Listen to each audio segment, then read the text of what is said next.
Okey, yang berbahagia, Profesor Dr. Loh Teck Chuan, the Director for University Community Transformation Center of UPM, our distinguished speakers, Professor Dr. Shuhaimi Mustafa and Associate Professor Dr. Nur Sidaman, Professors, Associate Professors, Doctors, ladies and gentlemen. Assalamualaikum and good morning. So first of all, I would like to welcome you of today's webinar session. So just for your information, this is the international webinar on agriculture and food, just in case any of you are in the wrong room.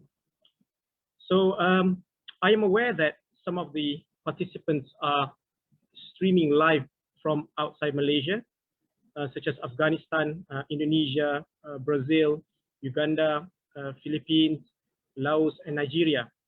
So with the time difference taking place, I believe that some of you might just about to have your morning coffee. Thank you very much for attending this session. All right, so for your information, this webinar is jointly organized by Siarka and Universiti Putra Malaysia, specifically Faculty of Agriculture, Faculty of Biotechnology and Biomolecular Sciences, and also University Community Transformation Center, or known as UCTC. So I am Muaz Mahmood, your moderator for today's international webinar. So just to brief a bit about myself, I belong to the Faculty of Agriculture UPM. So I am under the Department of Agribusiness and Bioresource Economics. Actually, I just completed my PhD studies in management from Lancaster University. So at UPM, we were always known for our agriculture. In fact, this university was originated from the School of Agriculture itself.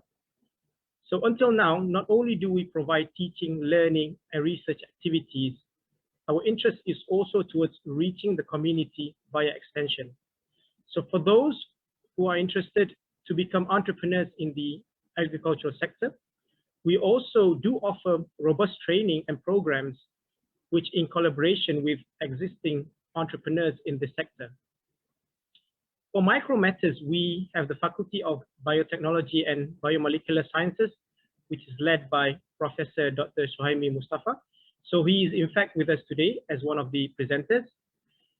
Starting off as a department, they have expanded well to become a faculty offering various bachelor degree programs up until PhD studies, producing high impact research. So this faculty actually has helped in terms of bringing the university to a leading world-class research university.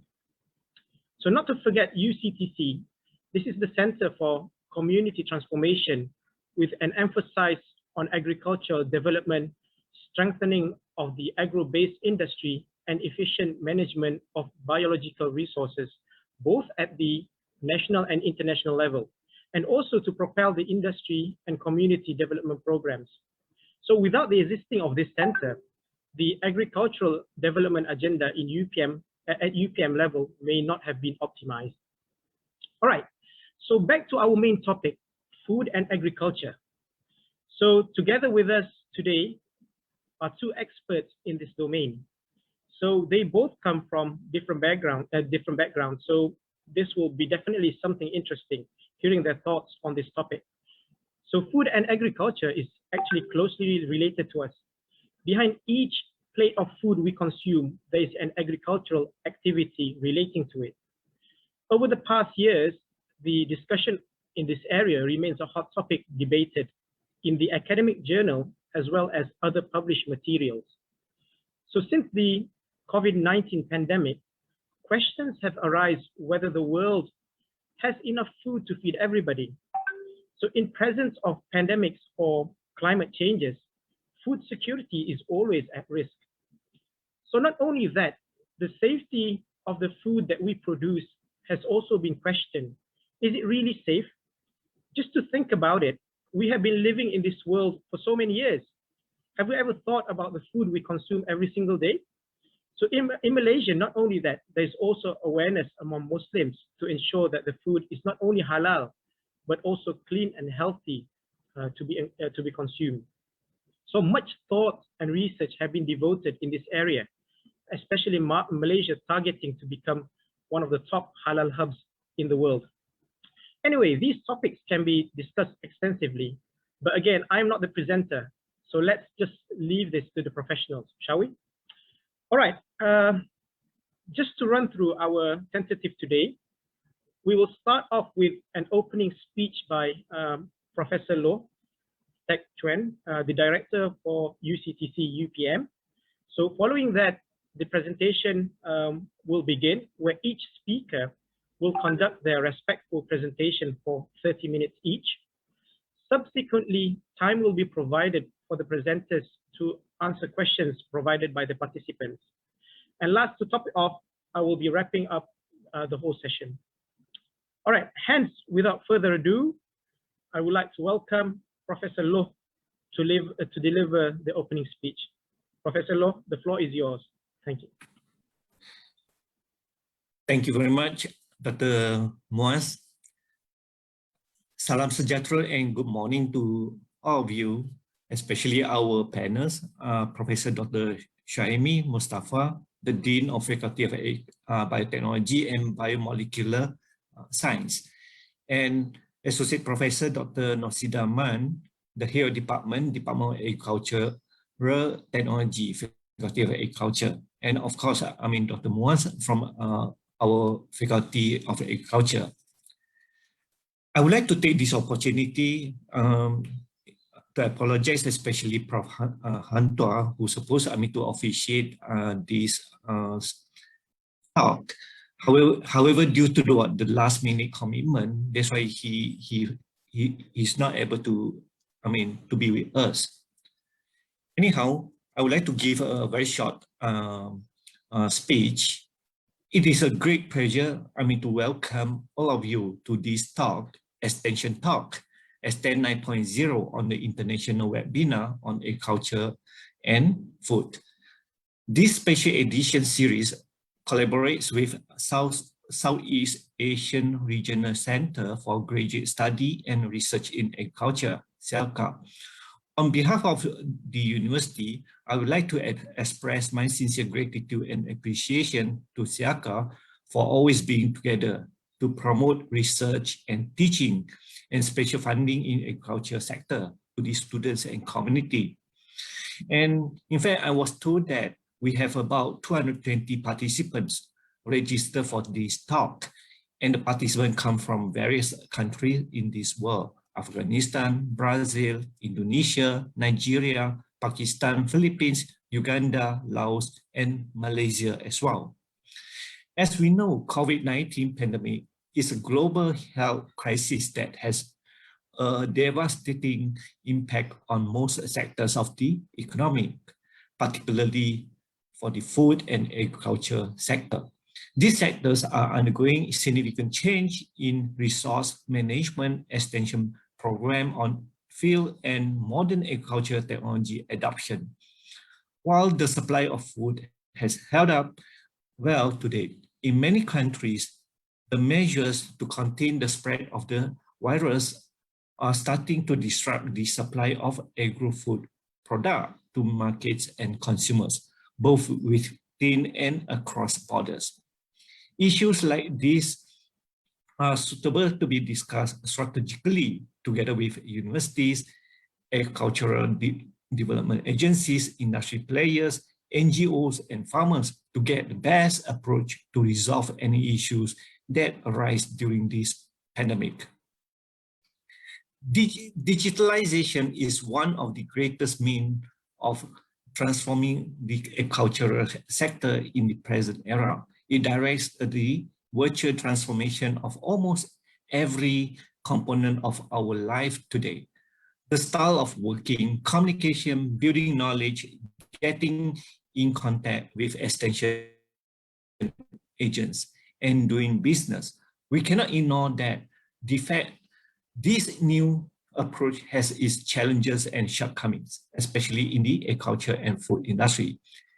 This seminar is timely and is in line with our roles towards agriculture transformation using innovative technologies to uplift the economic state and quality of life of the farmers. And of course, not to forget the GDP of the nation. There should be a close collaboration between the university, especially our university UPM, and all relevant agencies that will accelerate the implementation of high impact projects and the sustainability of such project, where UPM will provide the appropriate expert. In contrast, agency will provide a community network and infrastructures. Furthermore, improved coordination among us will significantly benefit all the stakeholders. Although the COVID-19 pandemic has kept us apart, we can still participate and get together to enjoy and experience the high quality discussion and sharing of experiences through this webinar event. I'm sure that you will feel enriched and new knowledge and information after attending this program. I welcome you all once again to the Extend program and hope you will have a great time ahead. Last but not least, I wish to take this opportunity to show my sincere appreciation and say big thank you to the Faculty of Agriculture, UPM, Faculty of Biotechnology and Biomolecular Sciences, UPM, University Community Transformation Center, especially those members that who contribute, a lot in order to make this program a success. Thank you and all the best.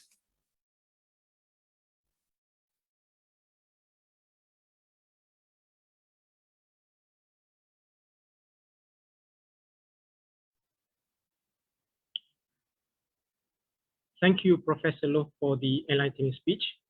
So I would like to welcome those of you who just joined this Facebook Live. So I've seen that most of the participants are actually coming from outside Malaysia.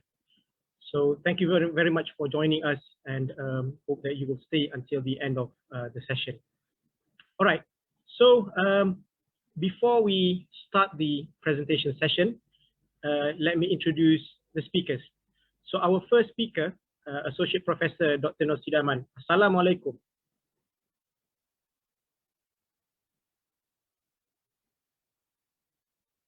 Dr. Nosida? Sorry, I'm mute. Assalamualaikum, Doctor. Yeah. Waalaikumsalam. How are you today, Doctor? Thank you, but a little bit nervous. That's all right. Okay, guys. For your information, Dr. Nosida is heavily involved in agricultural extension specifically, and also agricultural development, agriculture economics, and also management. So she is currently the head of Department of Agricultural Technology at the Faculty of Agriculture, UPM, and also teaching at the Department of Agribusiness and Bioresource Economics.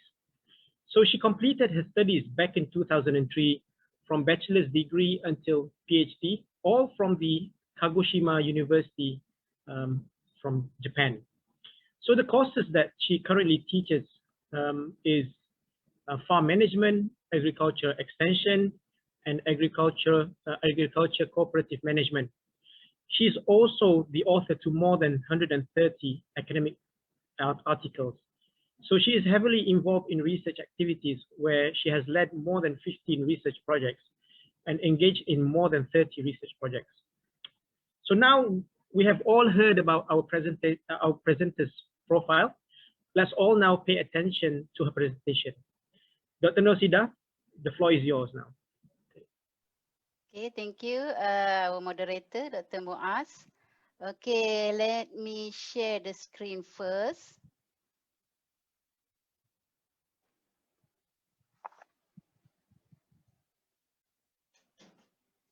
Okay, you can see.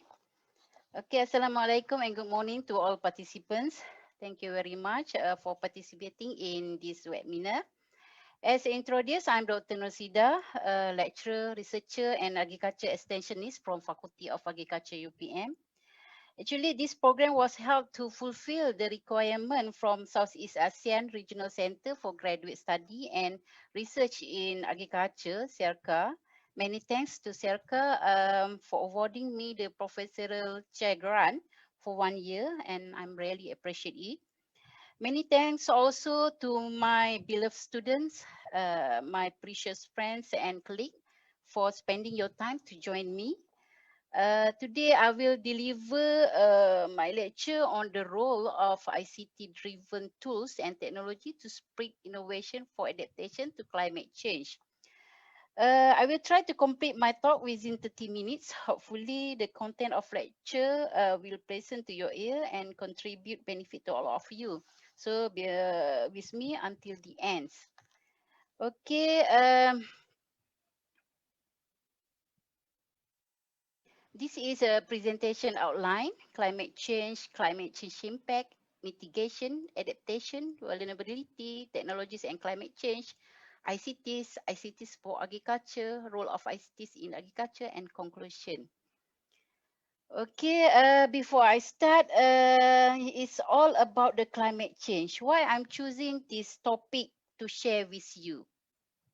Why the climate change is one of the main goal in the world's sustainable development, or we know as SDG. SDG is Sustainable Development Goal. Okay, is it important to us as a researcher, as agriculture officer, academician, policy maker, or decision maker, farmers, students, entrepreneur, to understand it? What's the matter? Actually, climate change topic is a mega trend in agriculture sector now. Everywhere we discuss about it. Okay, actually, to let you know, let's know about the climate change. Maybe you are not very familiar what is climate change. Okay, climate change refers to a change in the state of the climate that can be identified by changes in the mean and or the variability of its properties and that persists for an extended period, typically decades or longer. Climate change may be due to natural internal process or external forcing. Okay, do we need to solve or reduce the climate change impact, or I can say here CC impact, because climate change negatively impact the human, impact the environment, and impact the agriculture sector. So do we need to solve or reduce the climate change impact? If not, what will happen? Actually, agriculture is projected to be the second most economically damaged sector by climate change. That's why I'm choose this topic to deliver to you and share with you. Okay, climate change brings the most influential impact to agriculture sector. Okay, changes in temperature, precipitation pattern, and multiplication of extreme weather events are expected to impact agriculture productivity globally. But these impacts are also expected to vary significantly across location. For example, the impact of climate change on wheat production is expected to be small but negative in North America as a whole, negative but more important in Europe, and much smaller and even positive in some scenarios in countries like Korea and Japan. Wherever you are, whether in Pakistan, whether in Afghanistan, whether in Africa continents, whether you are in Southeast Asia, you will find that researchers, policymakers, farmer, agriculture extension officers discussing about the climate change impact and their plan a strategy to reduce it. Okay,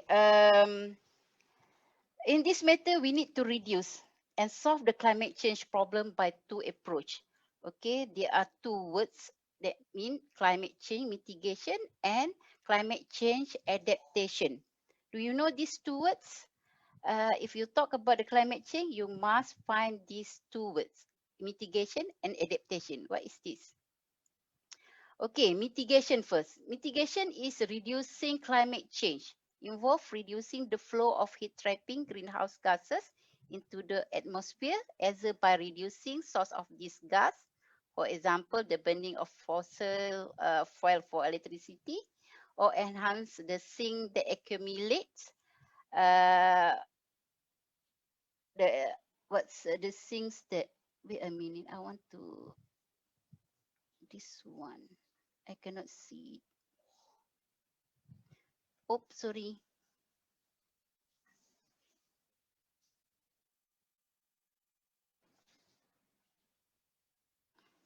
Oh, sorry. Wait.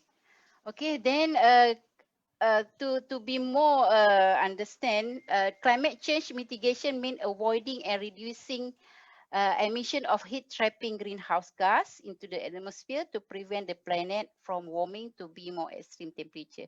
This is about the mitigation.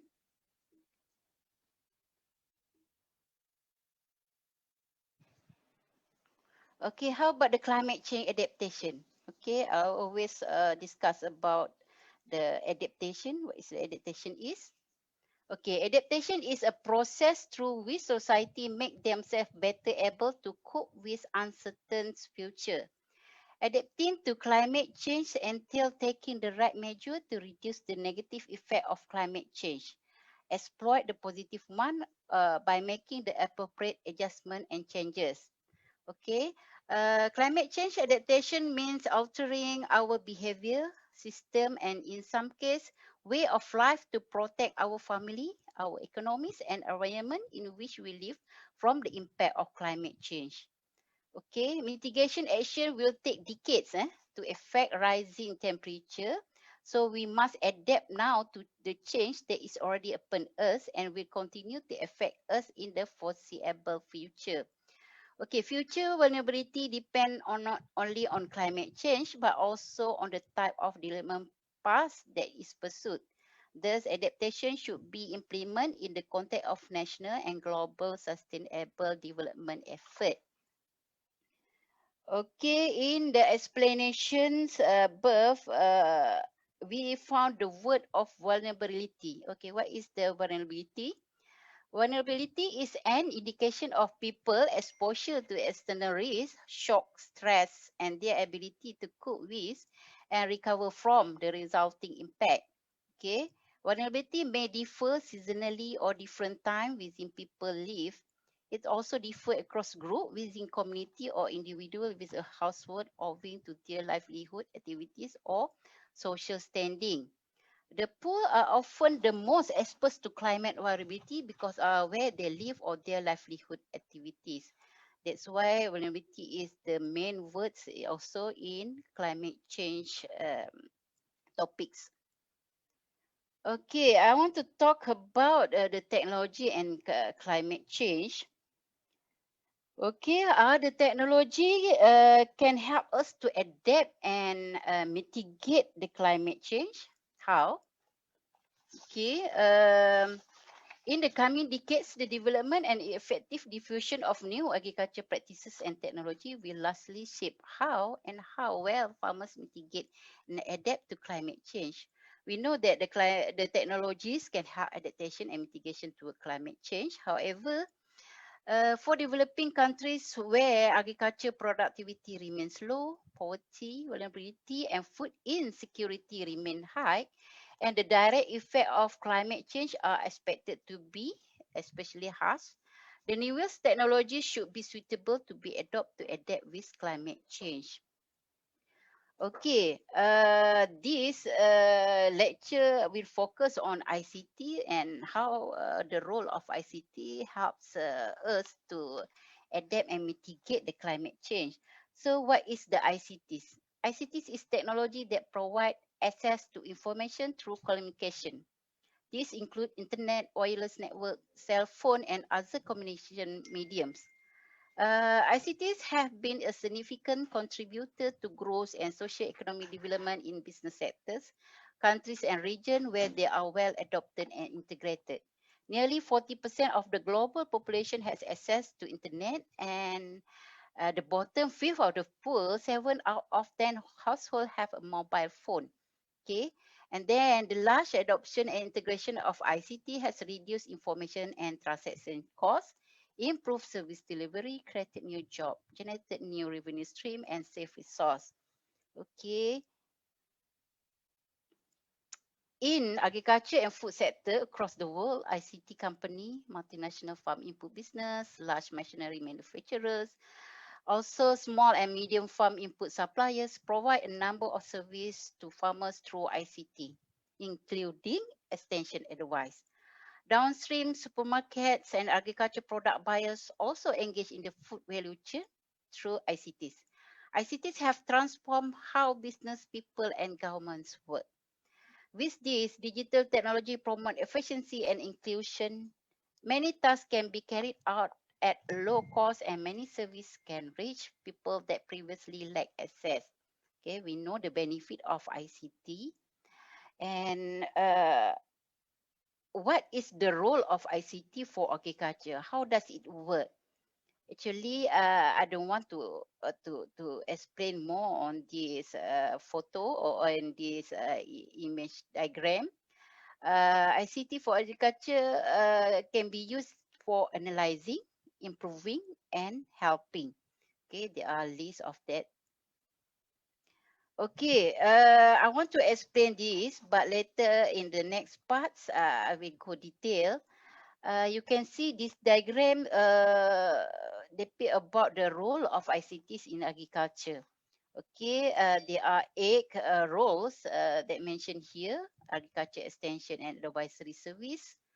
ICT also promote environmentally sustainable farming practice. ICT can help disaster management and early warning system. ICT can enhance market access. ICT can increase food safety and traceability, and ICT also helps or assist financial inclusion, insurance and risk management. ICT also build the capacity and empowerment, and lastly assist the regulatory and policy monitoring. Okay, the next part I will go detail how ICT helps to help to climate mitigation and adaptation. And for this part, how ICT help agriculture extension. Okay, if you know, climate change impact give a very big or huge influence to the agriculture sector. I can say here impacts on agriculture ecosystem, impact on agriculture production, impacts on agriculture economy. For example, impact on agriculture system where global farming causes temperature rise and has given rise to new types of blight and pests and causing damage to the crop.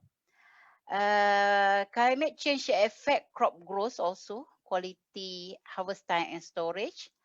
And climate change also induce yield shock on more policy relevant variable like price, consumption, food security and economic welfare. Okay, to make you understand what the role of agriculture in this matter, I can see here that the role of agriculture is to provide technology and management information to develop the capacity of the extension agents. Role of the other extensions is facilitate policy and program, and then agriculture extension also implement policy and programs. Okay, to help the climate change adaptation, extension use this approach we call climate smart extension, where involvement of agriculture extension system by providing information and educational program on new technology to farmers. In this approach also smart climate smart extension improving farmers access to climate resilient technology and practice, and provide adequate information and knowledge to increase farmers' productivity. And this extension of extension approach also they increase the knowledge and attitude or skill acquired by the extension agent on climate change. Expected to be explored and utilized through effective dissemination of climate smart agriculture initiative to the farmers. Okay. And then, how the ICT helping extension to solve climate change impact? ICT can help by enabling extension workers to gather, store, retrieve, adapt, localize, and disseminate a broad range of information needed by farmers, thus transforming them from extension workers to knowledge workers. Okay, ICT also help gather information required for the extension decision makers and workers for better informed decision making by allowing evaluation of risk management option with regard to possible cumulative and aggregate impact from multiple stresses. With the ICT enabled tool, the futuristic extension is able to facilitate effective decision system. Okay, ICT also promote environmentally sustainable agriculture practices. Okay, the impact of agriculture practice to climate change, if as you know, agriculture both contribute to climate change and is affected by climate change. There are two sides. One is positive, one of negative. It contribute a significant share of the greenhouse gas (GHG) emission that are causing climate change. The main direct agriculture GHG emission are nitrous oxide emission from soil, fertilizer, manure, and urine from grazing animal. These all from agriculture. Okay, role of ICT in role of ICT is to help to raise awareness, raising and create new capacity on improved land management practices, which can translate into production benefit, reduce uncertainty towards climate change. Then the role of ICT also, internet-based application can be used in support of agriculture planning, help farmers to allocate resource more effectively and reduce risk. ICTs also can foster crop diversification by helping to document and share traditional knowledge and experience with resilient seed varieties. Okay, ICT also facilitate access to expert technical advice to complement local knowledge, enable access to user-friendly regulatory content, help to motivate stakeholders toward the adoption of agroforestry practices to increase farm income and diversify production. And ICT also help to gather and mobilize stakeholders for local conservation action. Okay, in this next is about ICT to manage disaster management and early warning system. Because the impact of the climate change, there are sometimes the natural disaster, and and and we need to manage it in order to decrease the climate change impact. Okay, problem of disaster management. Okay, poor telecommunication, poor surveillance dying in reporting, lack of technology in detecting accurate fact information, limited capacity, no skilled manpower, or current disaster management communication approach fail to give a proactive, secure solution to ensure the communication reliability. Okay, and what is the early warning system? Early warning system is very important to manage the climate change. It is an adaptive measure for climate change using integrated communication system to help communicate prepare for hazardous climate relevant related events. Okay, so in this matter, what's the role of ICTs? Okay, ICTs is disaster risk reduction by monitoring disaster possibility using satellite communication and GIS tool. ICT also help in disaster mitigation via biosurveillance system. ICT also help in disaster preparedness like early warning system and evacuation to save life. ICTs also help in disaster response to identify hazard before become disaster. And then the role of ICT also in disaster recovery to assist a community to return the normalcy after a disaster. All the things is the role of ICT help in disaster risk management. So the climate change will cause the disaster and ICT can help disaster management. Okay, and then talk about the agriculture, is all about the market access.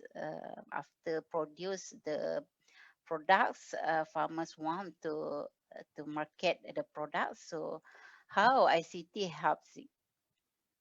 Okay, first we want to see the impact of climate change to market access. Okay, supply, transport, and distribution may be vulnerable to disruption due to climate change. If the flood was happen, maybe the market or the transportation from farm to the market will disrupt. Extreme weather event may lead to the temporary shutdown of port and transport routes. Interruption lead to delay, increase the cost of international trade, and could lead to a shift in trade pattern as mm, company involved in trade seek alternative to increase reliability of shipping. Okay, that is among the impact of climate change to the market access. So, um, ICT can widen marketing horizon of farmers directly to the customers or other appropriate users for maximum benefit. As a role of ICT, farmers can connect directly with many users and may get information about the current price for the communities. And also, ICT will curtail the middle profit also, which will beneficial for the farmers and empower farmers for making good decision. Okay, in food safety and traceability, there are role of ICTs. Impact of climate change to food safety sometimes is occur because of bacteria, virus, parasitic, protozoonoses, and other animal diseases.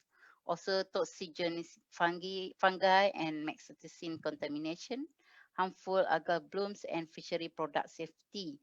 This is among the impact of climate change to food safety. So, role of ICT is machine to machine M2M connectivity that support remote sensing infrastructure, PC, mobile device, servers, mainframe, and network this used for food security analysis, modeling, and mapping. And then communication infrastructure include the internet to distribute information to farmers and consumer. So we can use ICT to decrease the impact of climate change to the food safety. Okay, our city also help to manage the financial inclusion, insurance, and risk management. Why I say that the impact of climate change to the crop, the increase in insured property losses from extreme weather event, so affecting the financial institution related to investment, particularly long-term asset management. So insurance company will be affected in their day-to-day operation like as a business because resources and conventional personal transport will become more expensive. So in this matter, role of ICT is providing highly cost-effective instrument for collecting, storing, processing, and disseminating information about risk of crop during management. Information service using mobile phone and radios can rarely early warning of inclement weather, market movement, and pest diseases outbreak to the farmers so that farmers will be prepared. And application of ICT also to transfer agriculture risk through instruments such as insurance and future contract remain limited, hampered by low level of institutional development, high cost, inability to customize product to meet smallholder requirement, and poor financial literacy rather than by the information concern that ICT can address. Okay, ICT also to increase capacity building and empowerment.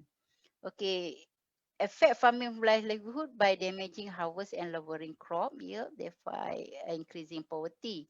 So the climate change impact on crop production will alter the area suitable for some smallholder farmers to produce crop across the region.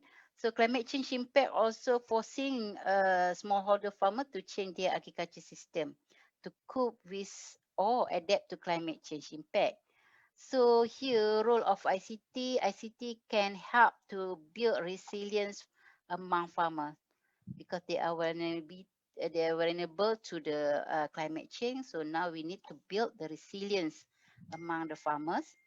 Climate information system that use a set of ICT tools to collect, analyze, and disseminate adaptation information to farmers. We need to educate them how to adapt the information through ICT. And then the gather information help farmers to decide what, when, where, and how much to sell, give guidance on low-cost rainwater harvesting technique, and provide information on drought and flood coping mechanism. That's why the role of ICT is very important to this, because to help farmers to adapt and mitigate the climate change impact. Okay, ICT also assists policies implementation and monitor the progress.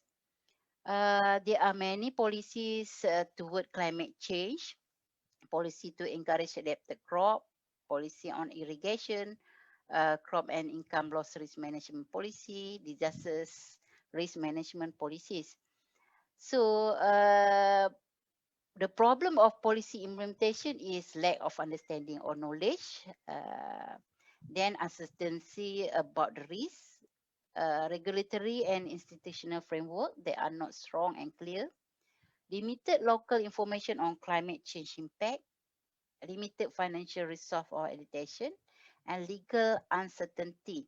So how ICT help policies? Open data enable citizens and others to be involved in policy making process.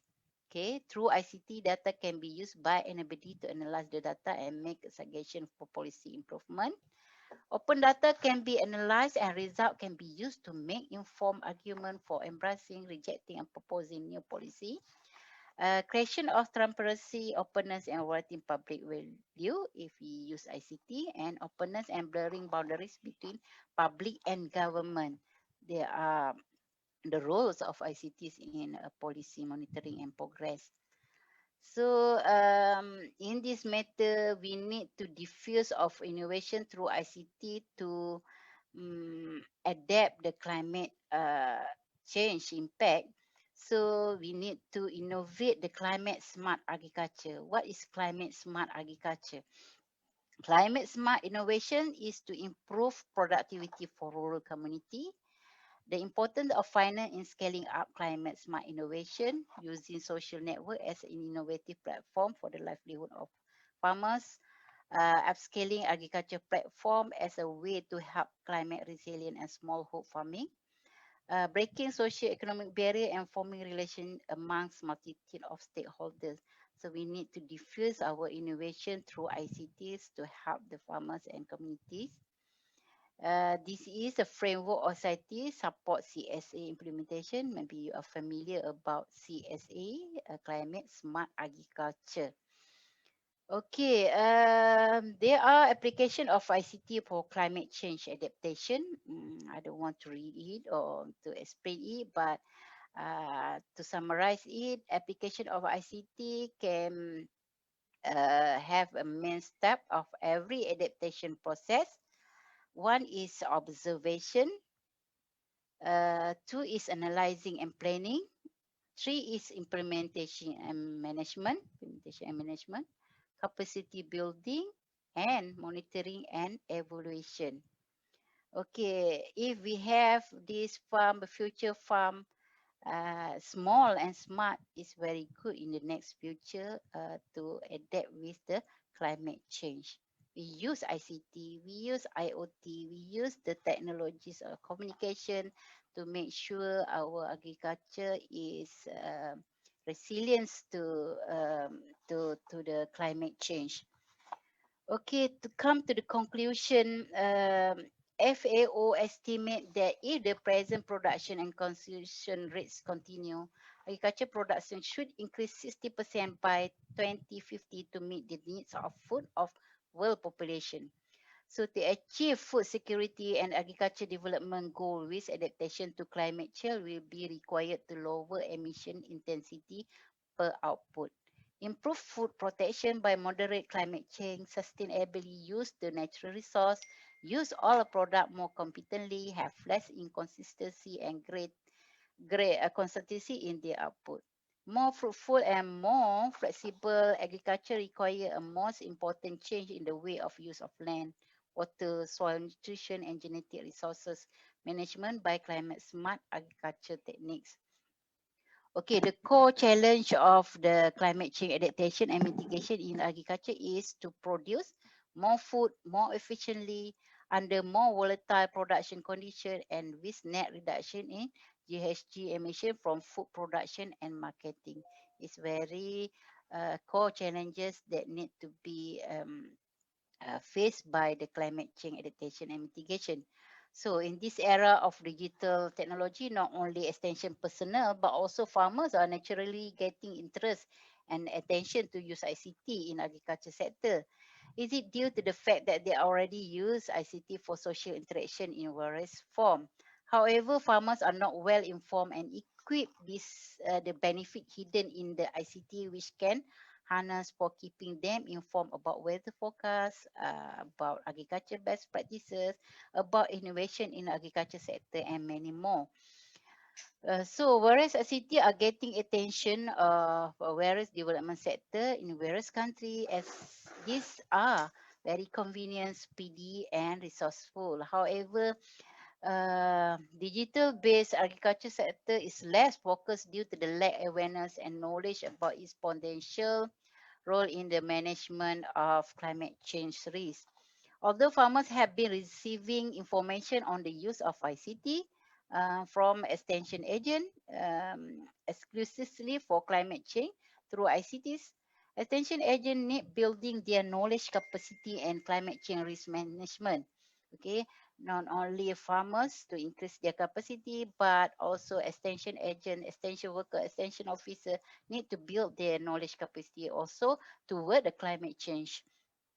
Frequent visits, skill knowledge upgrade through training program on regular basis, farmers-friendly support and policy mature decision and help for resource poor small farmers are required in general. So we need to help farmers, not a big scale farmers, but also small farmers to adapt with the climate change. Okay, in order to reach majority of farmers, extension service provider need to be fully aware, equipped, empower themselves in all aspects so they can easily help the farmers required. That means agriculture extension officer, they will face with the farmers with their problem. So they need to aware, equip, and empower themselves first.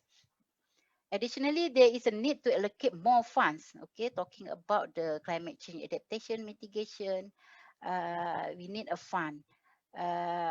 Develop method to integrate ICT and involve stakeholders for proper climate change risk management. All about the money. So government should allocate more fund in research, in extension, and for farmers. In the coming decade, development and effective diffusion of new agriculture practices and technology will largely shape how well farmers mitigate and adapt to climate change. The role of agriculture extension is to bring together agri-food stakeholders comprising producer, researcher, and extension personnel to discuss climate-related issues and prefer solutions to manage the climate change. So the effectiveness of extension service delivery is critically dependent on the knowledge and competence of extension officers on the various agriculture innovation they disseminate to farmers. I know the participants are among the agriculture extension officers, so you need to think more and more and strategize the climate change adaptation and help farmers to face with this issue. Okay. Okay, it's not that we use technology, we live technology. Is a Godfrey Ridger, American director. Okay, they said this quote, it's not that we use technology, we live technology. Okay, I want to acknowledge that Serka is very helpful to give me the grant to use for my research, for my extension activities. And then Universiti Putra also give me many chance, give work place presence, and then Faculty of Agriculture also give me many opportunity to help me grow in my career. UCTC also is a center that used to deliver, to diffuse, to transfer all of agriculture knowledge, information, and technology to the community. And then I want to say thank you also to my department. I'm heading of Department of Agriculture Technology. So this department always thinks about how technology can help increase the productivity of agriculture. We also thinks about how to help the farmers to adopt the technology to help them to increase their income. And also, I belong to Department of Agribusiness and Bioresource Economics. So these departments help me thinking about the rural development, thinking about the importance of sustainable development, thinking about how to help the farmers and agencies to grow agriculture sector. And lastly, I want to thanks to Ministry of Higher Education, Ministry that responsible to UPM. So they always give us grants, help us to be good in research and then in education. So many thanks to the all. Thank you very much for joining me. Listen to my my lecture. Terima kasih. Thank you. Give back to the moderator, Dr. Muaz. Okay. Stop sharing. Yes. Okay. Thank you, Dr. Nosida, for the informative presentation.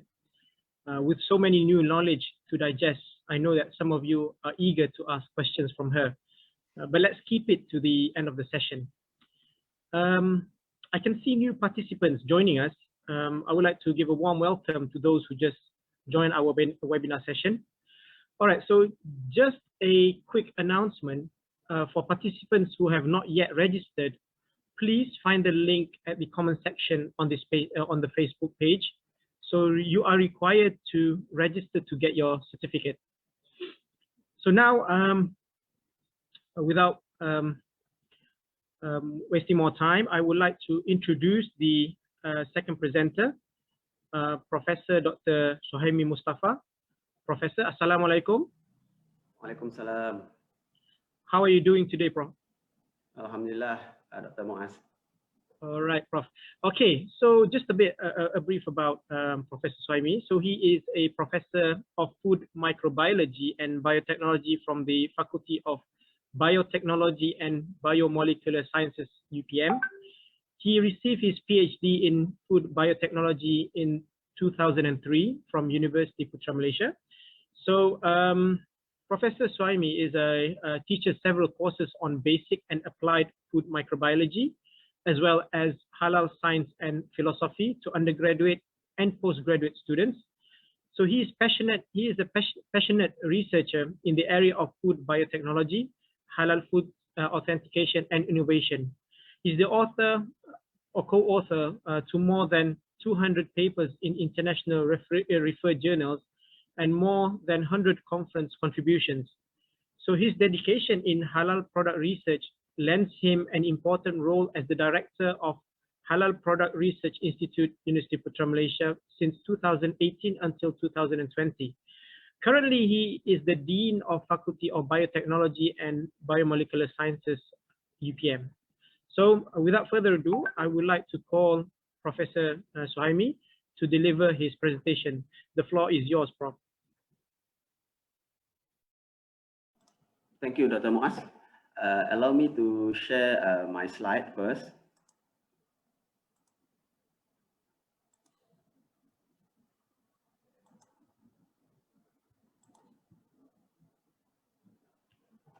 Again, thank you, Dr. Muaz, for the kind introduction.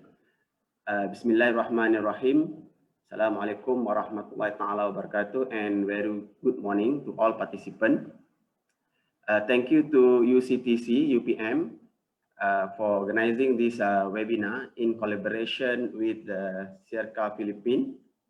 I'm Professor Dr. Syaimul Mustafa again, and today I would like to share with you some of the update and issues regarding the food, especially the halal food.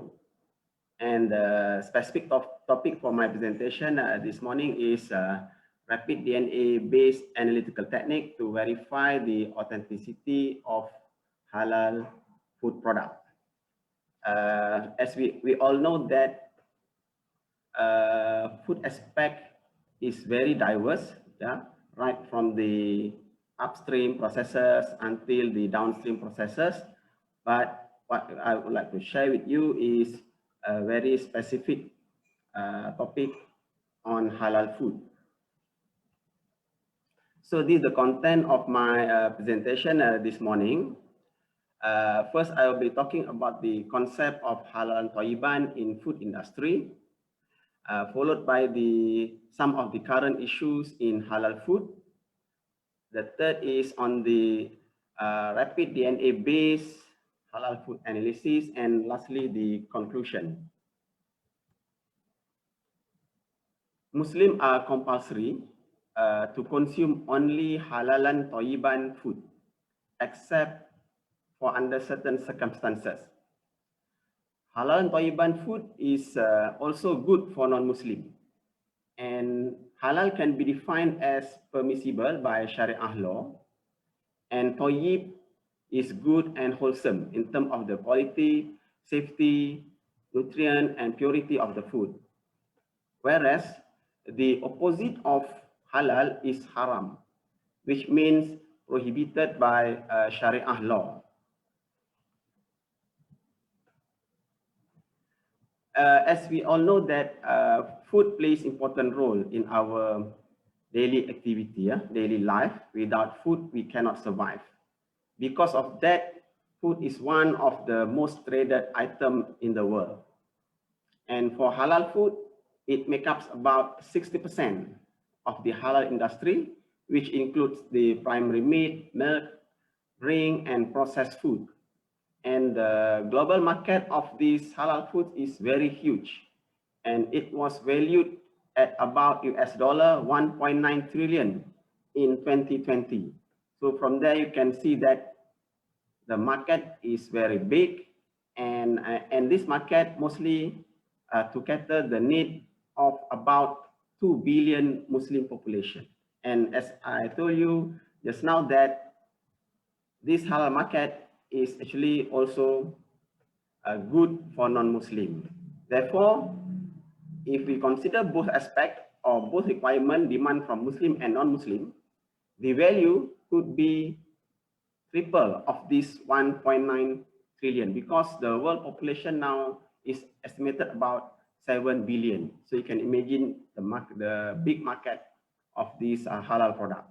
And this high number or big value in terms of the money of this halal product is also partly due to the increased awareness, among Muslim consumers worldwide about the need, the requirement, the demand of this halal product, and therefore it creates a very big market all over the world.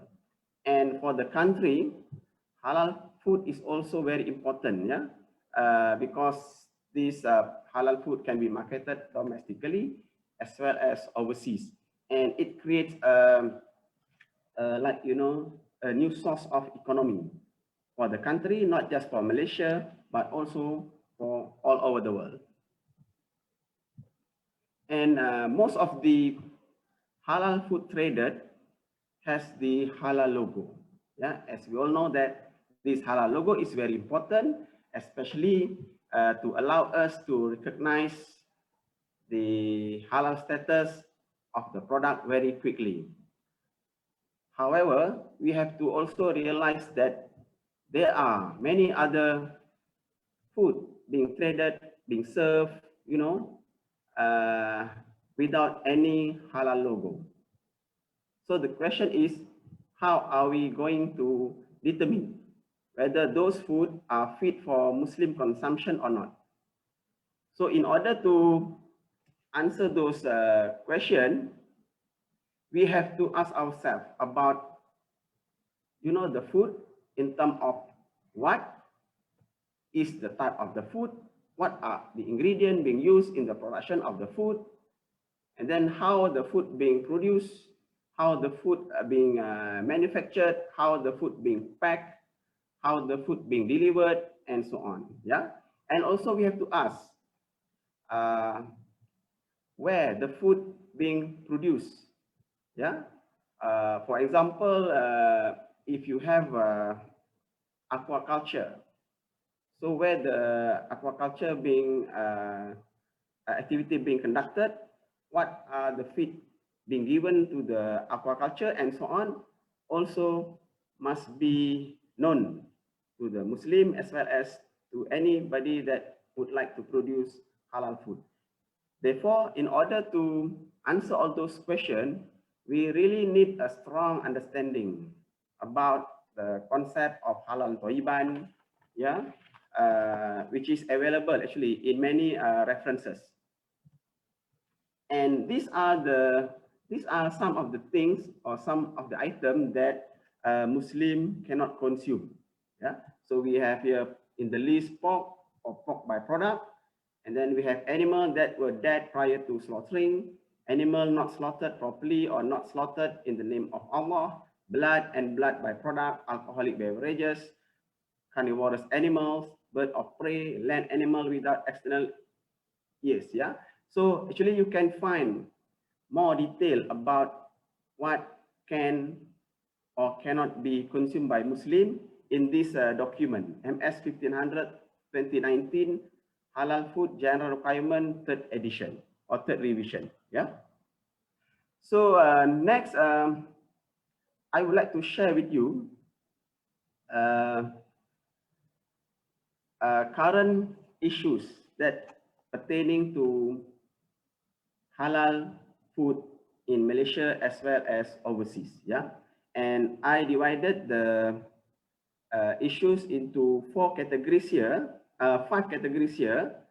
The first one is about the integrity and awareness. This is very important because in order for the whoever that would like to produce or sell or serve the halal food, they must have a strong integrity, in terms of how they acquire all those raw material, in terms of how they process, in terms of how they serve the product and so on. Because as I'll tell you just now that not all food has halal logo. There are still some food without halal logo, but if we know detail about the characteristic of the food is still fit for Muslim consumption. Yeah, and also the awareness of the people that would like to get the halal food also must be there.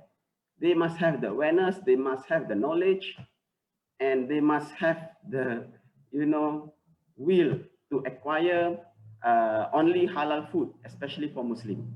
And the second issue is about the misuse of halal logo. This misuse of halal logo is quite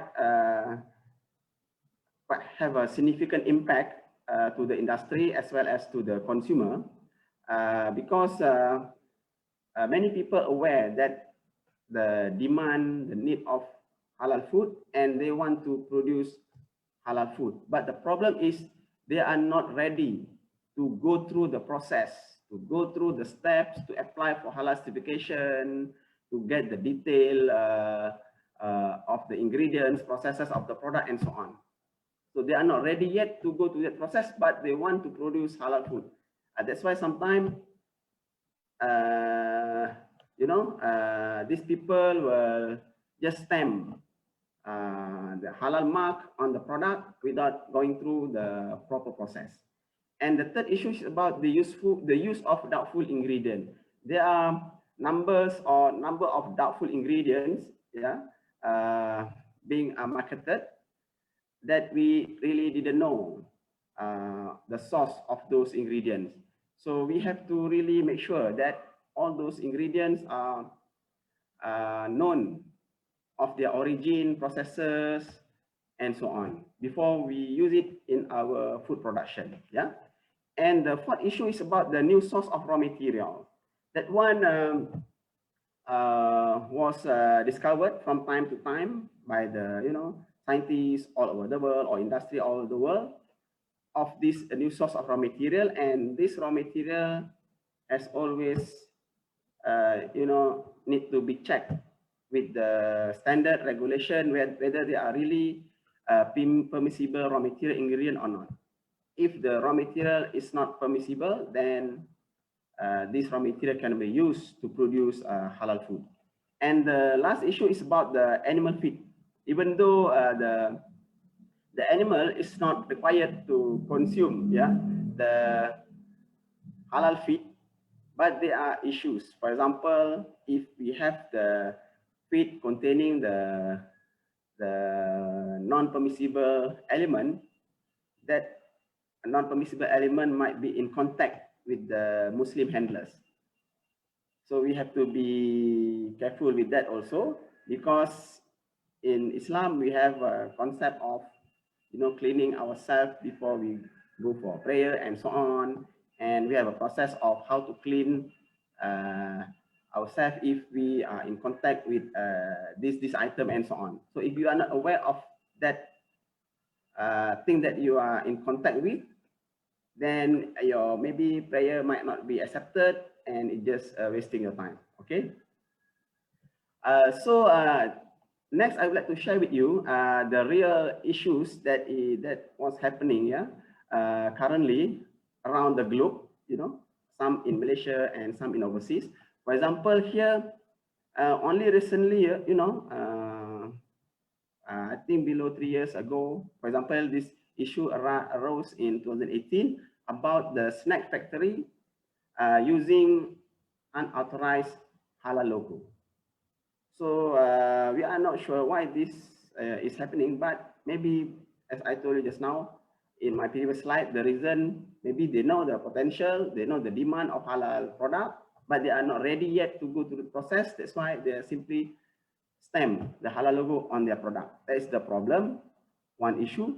And then we have also issue of mixing, of non-permissible, in this case pork, with supposed to be halal mutton. So they mix these two together and then put into the container and then export to all over the world. Yeah.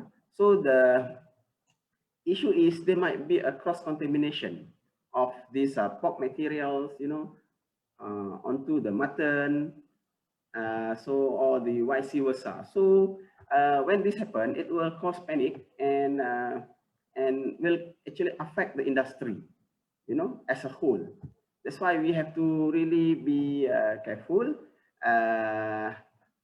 to everybody, either the exporter, importer, the producer, the retailer, the consumer, and so on. We have to be aware of all this thing and the requirement, all the requirement to produce halal food. Yeah. And another issue here is the illegal import of milk fat. Yeah. So keep on happening this issue, and it's a challenge. Yeah. For us, especially when you want to buy the raw material, and if the raw material being imported into the country illegally, then you might not know the source, the status of halal of the raw materials. That's why I told you just now that if the product has no halal logo, you have to ask yourself about the what, where, and how. If you are satisfied with that, you can use that ingredient in your product and then you can market. Yeah, it has no problem. But you have to be aware of the requirement or your intention. If you want to produce halal food, then you have to follow all the requirements. If you don't want to produce halal food, then it's also up to the people, up to us. We can still sell our product, no issue, all right? Because because halal certification is not compulsory in many countries. As long as if you produce a non-halal food, you don't label it with halal, because it will mislead people to assume that the food that they produce is halal. Yeah, and only recently, very recently this year, that we have issue of the presence of porcine DNA in fish ball, and was detected by the authority. And if this case is happening, then it will affect, everybody, not just the importing country, but also the exporting countries. The owner of the brand will also be affected. Then eventually, the business as a whole will be affected. So if possible, we don't want this to happen, because we want to protect not just the people that consume, but also the industry, because from the industry, we will create the economy. Yeah, and when we have a good economy, the people can have a better life. Yeah. And another example here is the illegal import of lard for biscuit.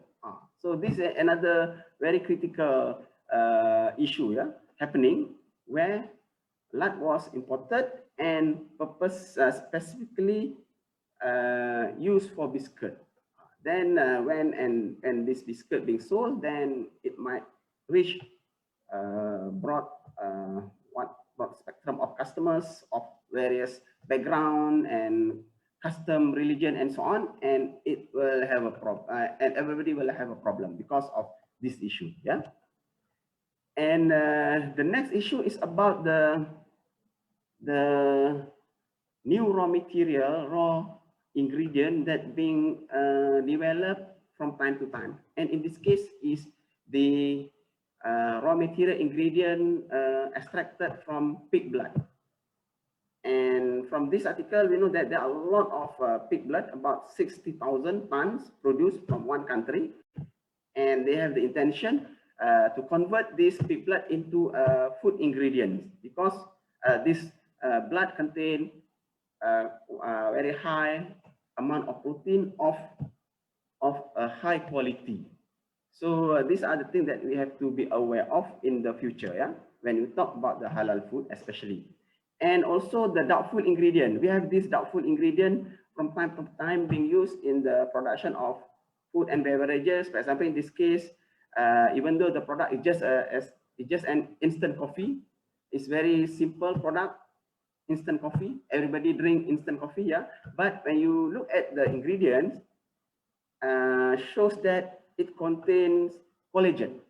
Collagen is one of the critical ingredient, very doubtful ingredient, because collagen only can be extracted from animal, either land animal or aquatic animal. Yeah. So if the collagen obtained from aquatic, then okay. But if the collagen extracted from animal and without halal logo, then this collagen is very, very doubtful.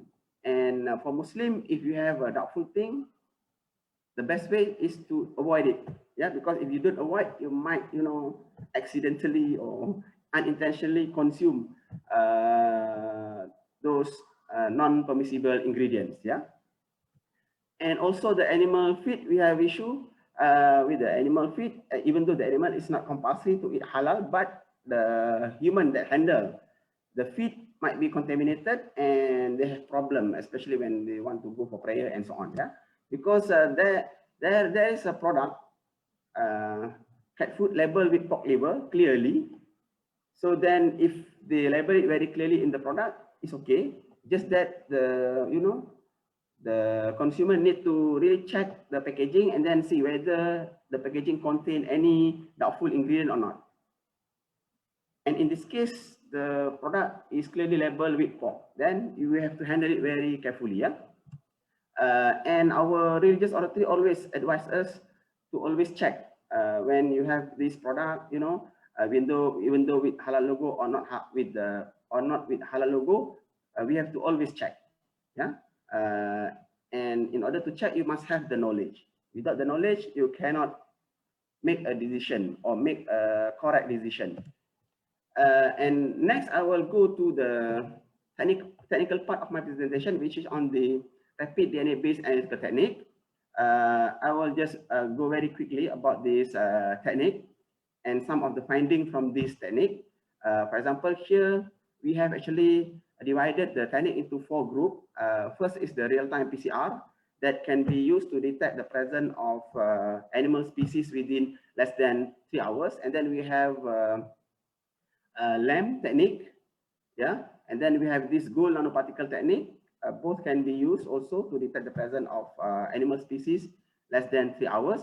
And the 4th group is on the commercial rapid test kit available in the market that can be also used to detect the presence of the different animal species. And this technique can be done, either in the lab or at point of care. So if you have the technology that only can be used in the lab, then maybe you have to bring all the sample specimen into the lab. But if you have the technology that can be used to detect at point of care, then you can carry the technology and then bring to the port, airport, factory, and so on to do the testing. Okay. So I would like to share with you some of the results, some of the findings from those rapid test kits. Yeah, we have this multiplex PCR being conducted to investigate or determine the identity of a processed meat product. And what I would like to share with you, and the very critical result is that of this steak product, steak product number 2, the species declared on the product is pork and beef. But when the scientists did the testing, real-time multiplexing PCR, they discovered that this steak contained also chicken. So that means the steak is made from 3 different types of animal: pork, chicken, and beef, even though they claim that the steak is made only from pork and beef. Yeah. And the second example that I would like to share is the sample number 3, which is the dried meat, dried chicken meat jerky. And this product declared as a chicken, but when the scientists do the testing, this product also contain pork DNA, which is very critical for Muslim. Yeah. So this why this testing is very important to verify the status of the halal food. And the second technology that we developed in our laboratory, this one is really developed in our lab, is by using this gold nanoparticle technique, where we prepare the gold nanoparticle and then we conjugate it with the probe and we test with the different type of DNA sample. And from that result, we can really detect the presence of the porcine DNA visually based on the color changes. From this slide, you can see that A is the sample with very, very low amount of the target DNA. B has a higher target DNA until the E is the highest target DNA present in the sample that we extracted. Then from this, we can see that they give different colors, yeah, from pink red until the gray. So from there, we know that the product that we tested contain the targeted animal species that we are investigating or not, yeah. And this is another gold nanoparticle study conducted by other scientists from China, and basically what they discovered actually is the same as what we discovered before. Yeah, they do the dilution of the DNA and then they put into the gold nanoparticle and they will get a different color. Yeah, and this color intensity can be measured either using spectrophotometer or by using just a simple Adobe Photoshop through the computer analysis and so on. You can really quantitate the amount of DNA present in each of the sample. Okay, the third technology that I would like to share with you all is the rapid DNA-based technique that can be used in the lab as well as at point of care. And this technology is developed in our laboratory, and we call this technology as Hafiz, Halal Verification System. And this technology is actually a real-time based technology using GenStat platform. And what we developed is the cartridge here the Hafiz pork DNA detection assay here, that we optimize the ingredients, the formulation for the DNA extraction, as well as the real-time PCR assay, and then lyophilize it, put into the tube, and it is become a ready-to-use kind of test kit. Yeah, and this kit is very simple. Where what you need to do is to directly take the DNA sample, put into the cartridge, and then insert the cartridge into the machine, and by pressing this button, you can get the result within 1 hour without doing any DNA extraction prior to the analysis. So it's really very easy and can be done by anybody anywhere. Yeah. So we launched this product previously, and I would like to share with you some of the results that we obtained by using this technology. In this first result, we detect the pork meat sample, and this pork meat sample really give a positive result. And also the control here to make sure that the reagent is working well. And the second sample here is the swab sample of pork, where we use a device like a cotton bud, but actually it's a special device. Do the swabbing and then put the swab into the tube and shake it a little bit for a while, and then withdraw the cotton swab and put the tube into the cartridge and insert into the machine. Within 1 hour, you can get the result, and also give a positive result for the swab sample. And the next result is we tested the presence of pork in beef sample. We mix the pork in a very low quantity into the beef sample, and we detect it using the machine, the presence of this pork DNA in that sample. And we also managed to get the positive result from this experiment. And also we tested for capsule sample made from gelatin. And in this case, we buy a capsule sample made from a porcine gelatin. We tested the capsule and also give a positive result.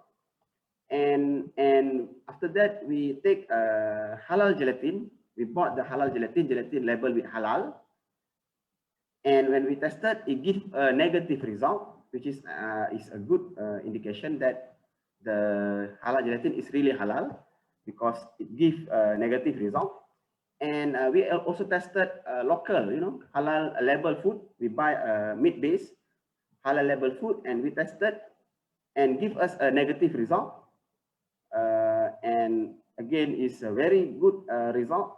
And in fact, when we have this kind of result, it will really increase the integrity or the confidence of the people when we do this kind of experiment. Yeah. And for the imported halal label food, we buy an imported halal label food meat-based product, and we tested and also give a negative result, which is very good. And for the cat food sample, as I told you just now, that we have issue with the animal feed, and we tested a cat food sample without the halal, or without any indication that the cat food contain porcine, and still give a positive result for porcine. So this is the thing that we have to be aware. In this case, we buy the cat food and we read the label, did not indicate any porcine material there, but contain porcine DNA. So we have to be aware of that. Yeah. And just to share with you that this technology also possible, to be used for COVID-19 testing. So meaning that the technology is quite reliable and and trusted, because not just for testing food sample, but this technology also, the platform, I mean, that the researcher developed, can also be used for COVID testing, just to share with you. Yeah. So for the conclusion, what I would like to say here is that laboratory testing is an important scientific process to clarify issues with halal food product. It provides analytical data on the authenticity of product or production process to complement the audit-based halal assurance system. And with that, I would like to acknowledge especially Sherka for awarding me with the Sherka Professorial Chair for the year 2021. And also I would like to thank UCTC for organizing, managing this event. Without help from them, this webinar would not be possible.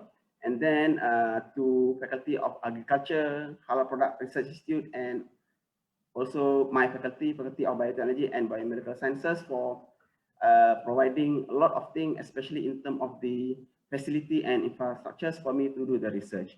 With that, I thank you for your attention. I pass to Dr. Muaz. Okay, thank you very much, Prof. Suhaimi, for the interesting presentation. We are actually now at the end of our presentation session. So next is the Q&A session. So with me, I have several questions which have been asked by the participants. So the way is I'm going to ask one of the presenters to answer each question. So one by one. So first, I think we will start with the first question is for Dr. Norsida.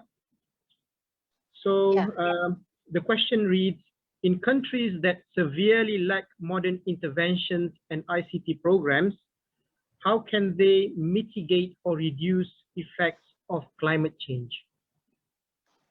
Okay, Right. I agree that the poor actually living in developing countries or less developing countries, they need to mitigate and adapt the climate change. However, they don't have any facility, they have no, any connection of internet, and they don't have any modern facility. However, they still can mitigate to reduce the climate change impact through practice the climate smart agriculture approach. Okay, but we need to understand the farmers first about what is the climate smart agriculture, and then why they need to practice it. This job must be done by agriculture extension officers or agriculture agencies that are responsible to teach them the climate smart agriculture. Not only teach them about the practice of climate smart agriculture, they need also to be educated by how to use the simple ICT tools or technology using their handphone, using a simple one. So maybe that can help them to mitigate and adapt through the practice, through their increase their knowledge on climate change adaptation. And then government must support it. So try to allocate the funds, the allocation to help the build the facility of internet. And then R&D also must have focus on how to develop a good climate smart agriculture and try to find a new technology, new practices, and then help the farmers and help the communities to face with the climate change. That's my answer for this question, Dr. Muaz. Okay, thank you very much, Dr. Norsida. So I forgot to mention that the question was asked by Ryan Santi Reyes. Yeah, thank you, Ryan. Okay, so now I have the second question. So this is for Professor Suhaimi. How to send my food sample to check the halal ingredients in UPM? And what are the price charges?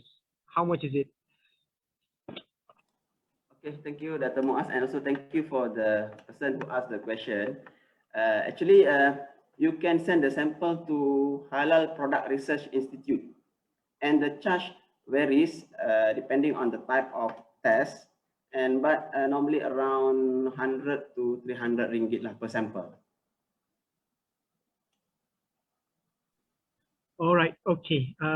Thank you very much for answering that question. Okay. All right. So now the third question for this is for Dr. Nosida. It is asked from Farhad Hakimi.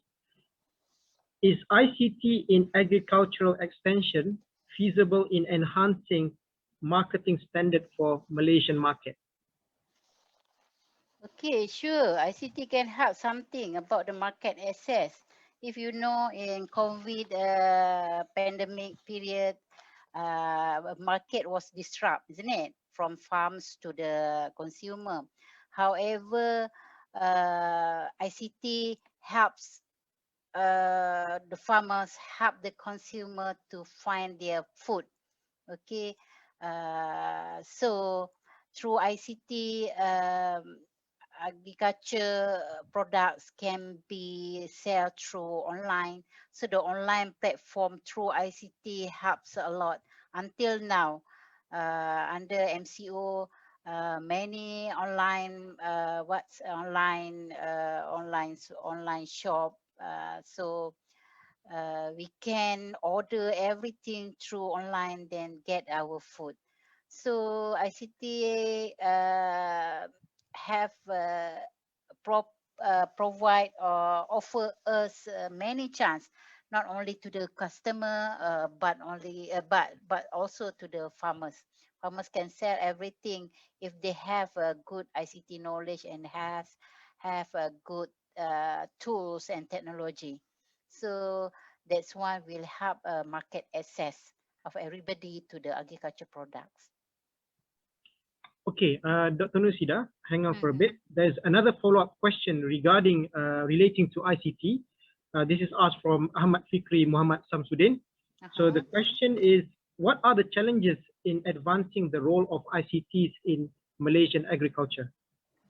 Okay, I know who is Fikri. Fikri is my precious student who work as a agriculture extension officer now. So thank you, Fikri.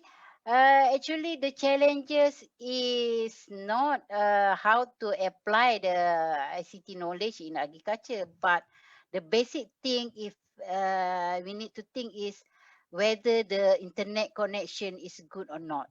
Okay, if this basic infrastructure is not good, so nothing to do with the online, nothing to do with the ICT, nothing to do about the climate smart agriculture using technologies. So governments, so agencies that relate to this matter must provide the good infrastructure, good internet connection. So after they upgrade it to 4G, 5G, so everything will be okay with the ICT application in agriculture. And then we need to implement in the what we call industrial revolution, not 4 but 5. But everything relate to IoT based on the internet online. You need to provide the basic infrastructure first. Whether you are in urban, whether you are in rural, that's very important. That's my answer. All right. Okay. Thank you very much. Okay. For Professor Suhaimi, there's another question also asked from Ahmad Fikri Muhammad Samsudin. What is your opinion to include environmental friendly food sources that support sustainable environmental practices as a prerequisite for halal certification? Thank you, Muhammad Fikri. Actually, really, when we consider the halal food production, we have to include all those element of environmental. In fact, when we want to apply for halal certification, they will look at the source of the raw material, and then how you plant the material.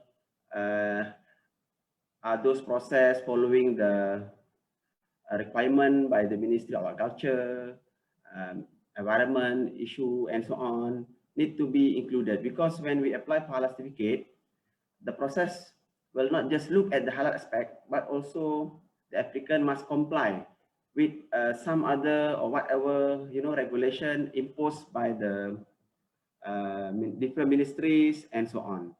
So it's not just about the halal. It's also about the safety, Thayyiban, and also about the environment.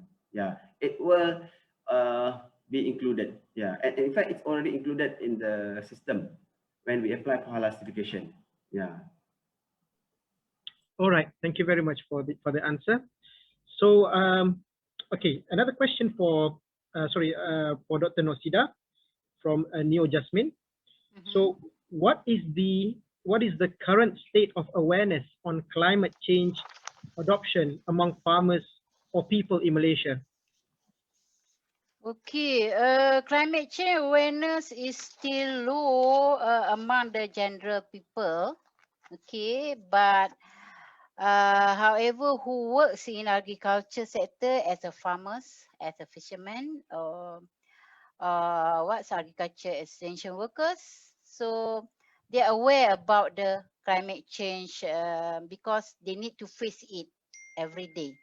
So sometimes they see that there are infection, there are an attack of the pests and diseases, and then the flood, sometimes a drought, and then many things that relate to the weather, relate to the pest and diseases problem must be related to the climate change. So that's one is climate change impact. So the awareness is still low.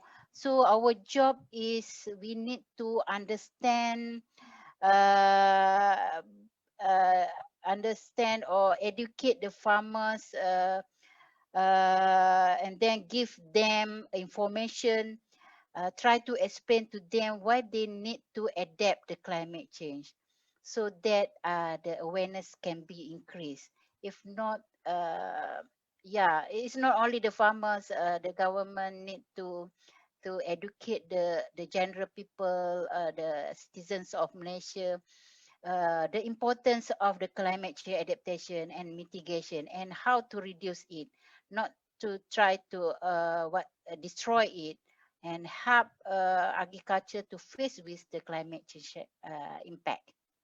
So the food security, food safety, pest and diseases problems, food price, marketing, everything can be secure. That's my answer for the question, Dr. Mas. Okay, relating to climate change, another question for Dr. Nosida by Muhammad Nizam Osman. How many percentage of Malaysian climate has changed over the years due to open burning? I think this is quite a tough question because in terms of percentage, but you can give your opinion. I don't have a data on changes on climate due to the open burning, but this open burning issue is relating to the gas emission, or we can know about the carbon footprint, gas emission, gases by the agriculture sector. So the open burning is related to the agriculture. So we have the regulation, we have the policy, we have the strategy, and we have a rate or standards, how many what gas emission percentage it need to be lower. So we need to follow it. But the farmers actually, the farmers or the community not understand well why they need to reduce the gas emission, why they need to avoid the open burning. We need to make them understand first.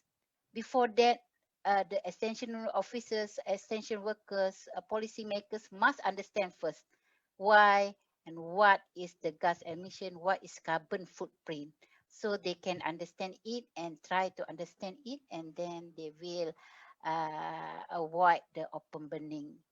Okay, not only they focus on the profit and they want to increase their productivity in agriculture, but they need to care about the environment also.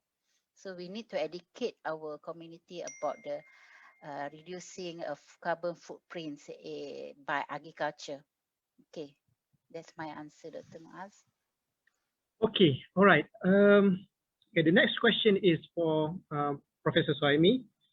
So, are there any new technologies to detect halal slaughtering? Halal slaughter. Oh, okay. Thank you for those who asked the question. Uh, Actually, the technology theoretically is available. Yeah. Just that I agree with you that not many research being conducted on that. For example, is when you slaughter the animal, yeah, the animal will respond differently from the way you slaughter, because that is a very like a natural response. When you like hit the animal will respond differently. When you cut the throat of the animal will respond biochemically in their body will respond differently. Yeah? And our hypothesis is that when the animal being treated differently in terms of the killing process, it will produce like, you know, chemicals, can be enzyme, can be hormone, can be some other thing, yeah. And those chemicals can be detected, can be profiled using the technology available. For example, we have this GCMS, we have this LCMS, we have the isotope ratio mass spec. I believe that those instrumentation can detect, can profile the different maybe thousands of chemical release in response to the treatment that being given to the animal. Just that the experiment specifically on that is not yet being conducted. Yeah, I agree with you. Even in our institute, in the faculty, and you know, at the university, we don't do that yet, but it's possible. Yeah. Okay, another interesting question for Professor Soimi. So companies, this is from Firdaus Shami. For companies like KFC, McDonald's, and other fast food, usually they have the secret ingredient. So do they need to tell the secret ingredient to get the halal certificate? Yeah. For those companies, yeah, they have the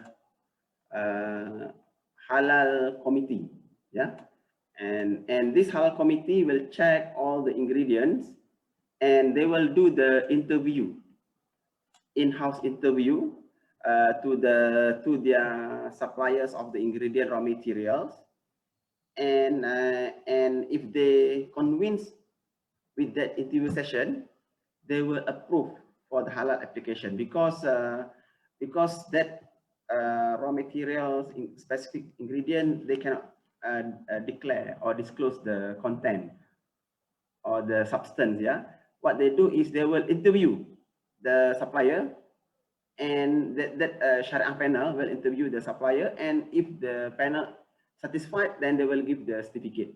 Yeah, so basically the authority like the state, the federal, will check whatever document that they have and also get the opinion from their Sharia panel. If the federal agency state satisfied, then they will give the halal certificate to those company. Yeah. All right, okay, thank you, Prof. Soimi. So the last question is from Atira Yasim for Dr. Nosida. Can practicing regenerative agriculture help to mitigate the climate change impact? And if so, will it be implemented for the future of agricultural sector in Malaysia? Thank you, Dr. Muaz, and thank you, Atira Yasim, my beloved students. Okay, any approach of the climate smart agriculture are welcome. Okay, what's kind of approach or method? So if it's good for the future, for the environment, it's good for the farmers, it's good for agriculture sector, we are welcome it. So the policymaker, decision maker, agriculture agencies need to plan the strategies to implement whatever approach that very good in environment in long term, very good to the farmers, providing them the income and help the agriculture sector for growing. So everything that relate to the good smart climate that can mitigate avoid the climate change impact are welcome. So thank you for the question, Atira. Okay, I just got another question for Dr. Nosida, just came in. So how to decrease ICT problems during this pandemic situation? What's kind of the ICT problem? All right, this is quite general. Quite general, but now you have your mobile phone, you have apps, you have operating system in your handphone, so everything able to have it through ICT. However, the problem is, as I said, is internet connection, because many apps, if no internet connection, nothing to do, isn't it? Okay, so the basic thing is we need to have a good connection. We need to good high standard, high advanced technologies in ICT. So inshallah, everything is okay. Did I answer the question? I'm not very well understand what the question is. Okay, that question was asked by Zulkarnain Said. So I hope that's my student too from Pakistan. Okay. All right. Okay. So I think that we have arrived to the end of the session. Actually, just to wrap up a bit about the webinar, basically.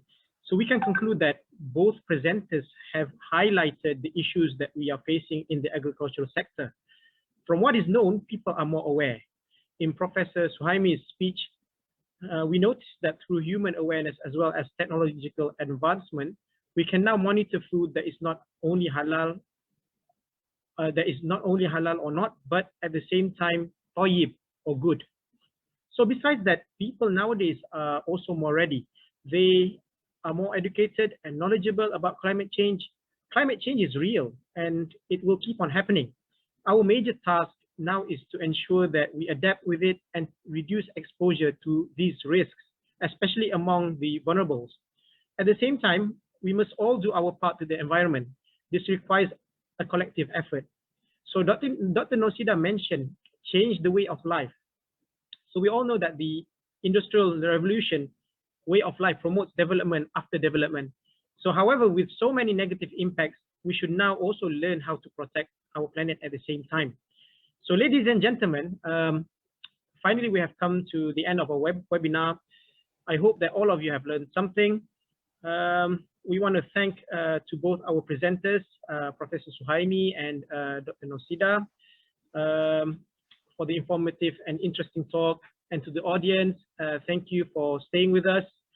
I hope that someday we will also cross paths somewhere, maybe in another webinar or something like that.